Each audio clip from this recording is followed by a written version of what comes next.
My two-leg rubbed the back of my head as I laid on her lap. Well, I don't really fit there. I'm too big. A German Shepherd is almost as big as a two-leg. The most I could do was rest my chin on her lap as she caressed my pelt. I'm pretty sure her name was Sarah. Or Stuffing. Or maybe just Seal. But why would a two-leg be named something so silly? Well, since I'm the pack leader here, I rename her as Cookie. I love cookies. I started drooling as I thought of the delicious smell. The warm chocolate melted inside of the dough. But I'm not allowed to have cookies. Well, I'm not allowed to have chocolate in mine, only dog cookies. It's literally just rock hard dough, and it doesn't even taste good. Maybe Cookie isn't a good name for her. How about Matt? Wait, that's my name, and plus it's a boy's name, not a girl's name. Maybe Sarah will work. Can I have a two-leg cookie? I asked. Cookie, wait, Sarah. Sarah laughed, only hearing a mixture of high and low-pitched barks. Am I a joke to her? Of course not. She loves me like her own family, and I do too. Something in her colored hind leg fur started ringing. Other dogs call it pants. The word is unfamiliar. Sarah pulled out a gray rectangle from a slit in her pants. She started talking to the rectangle like it was another person. I lifted my head. I'm sorry, but I don't have enough money. What's money? Is it a person? I can't even understand the rest of what she's saying, but money is the only word that stuck out. The gray rectangle spoke back, surprising me. It can talk? It can talk! This is the 6th month in a row. If you can't pay rent, then you have to leave this apartment. I didn't understand any of what he said, or at least it sounded like a he. The only thing I know is that I don't like the tone of voice it used to talk to my two-leg with. Sarah started to babble for a bit longer before streams of water rolled down her face.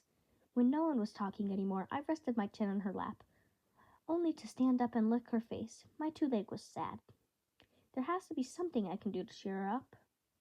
I can't do much. I'm only a puppy. Well, 10 months old, but people always mistake me for an adult dog, and I hate that. The lights flickered off, which scared me. I remember Sarah always touching a flap in the wall, which turns the mini sun back on. Mini sun? Bright light? What's it even called? That doesn't matter right now. Sarah's eyes filled with water, which I think is called tears. She made a weird squeaky noise as her mouth shaped into a frown. I stood up and ran to the wall, which had the flap thing on it. I jumped up, standing on my hind legs right before my front paw could touch the flap. I fell. I fell backwards onto my back. I tried again. Jumped up and failed. Once more. Failed. Again. Failed. My back was starting to hurt. But maybe if I turned on the mini sun, Sarah will be happy.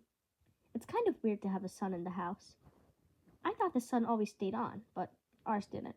Or maybe the sun thinks it's nighttime, so it turned off. Or maybe the sun is permanently off and will die from the cold. I started to panic. Quickly, I realized that made no sense. The sun doesn't make us warm.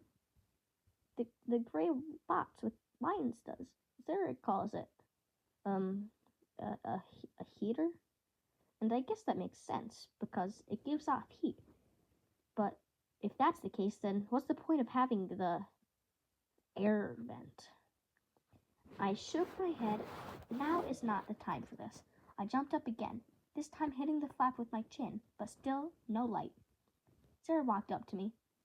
It's no use, Bud. The landlord is on his way to kick us out, and he turned the lights off until then.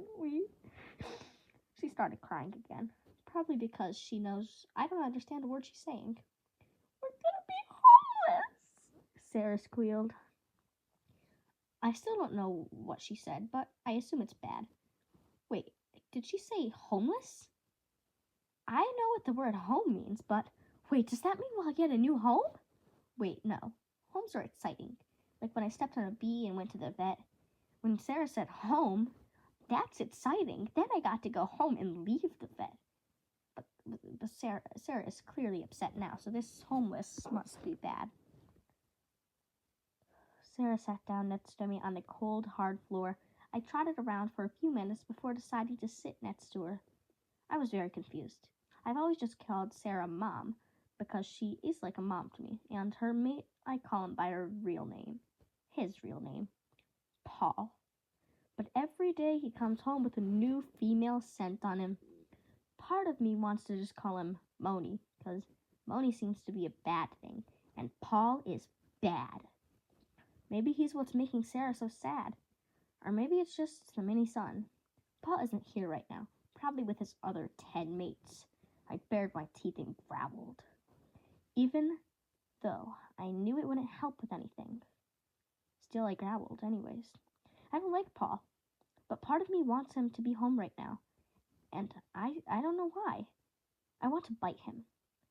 But at the same time, we need Moni, and Moni is probably Paul. I still don't know why we need it, but Sarah says we do. It's kind of sad I still have to be nice to Paul after everything he's doing in secret, and plus, I'm hungry, so why do I have to be nice? Actually, I haven't had real food, in a while. Almost a week. Just bread and a piece of a rotting sandwich. Maybe Moni is a word for food, but food isn't bad. Sarah ran outside, squealing sadly. Why can't I go outside? Well, she's not outside, just in another room with a see-through door. That's unfair. She locked me in. I growled, annoyed with this whole situation. Why can't I just have a bite of Paul's leg? Just one. I'm hungry, and maybe if I have some energy, I could cheer Sarah up. I looked around, searching for food. I peeked in the open trash can, but all that was in there were crumpled pieces of paper with weird scribbles on it. I lowered my head into the can and grabbed one of them. It had today's date on it, May 19th, 2013, and then eviction notice, 30 days to move out. I wagged my tail. Maybe I can eat the paper, but the scribbles on it might be important. Well, I don't know what it means, and there's only two important words in this world, mats and walk. My name and a trip to the park. Sarah used to throw me a tennis ball, which she said was $50. She said she sold it, but I'm pretty sure that just means she threw it out. I don't know. I dropped the paper and trotted out the door. My nose twitched. Food! Food! I jumped up excitedly and ran back to the door, which was full of smoke. Sarah burnt the chicken on the grill. Classic Sarah. I smiled happily that I finally got to eat food. Smoke flooded throughout the house. No, that is not food. There's no smell of chicken or burgers, or not even bacon. Saliva dripped out of my mouth as my mind wandered. Flashes of red flared around me. No. Fire! Why did it take me so long to realize we have nothing in the house to catch fire, right? No, I need to save everything for Sarah. Wildly, I ran around the house, barking frantically and loud.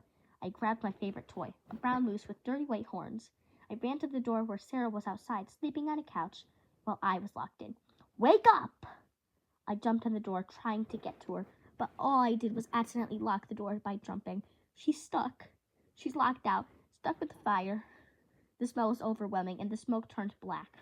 There's commotion outside. Get the dog! Call an ambulance! Grab the hose! Raise the ladder! Captain, we need to break the door open! Catch him! The couch caught fire, making me drop my moose and cough. Sarah! I was wrong. Many things in the house were already catching fire. I grabbed my moose and ran in circles around the door until it crashed down.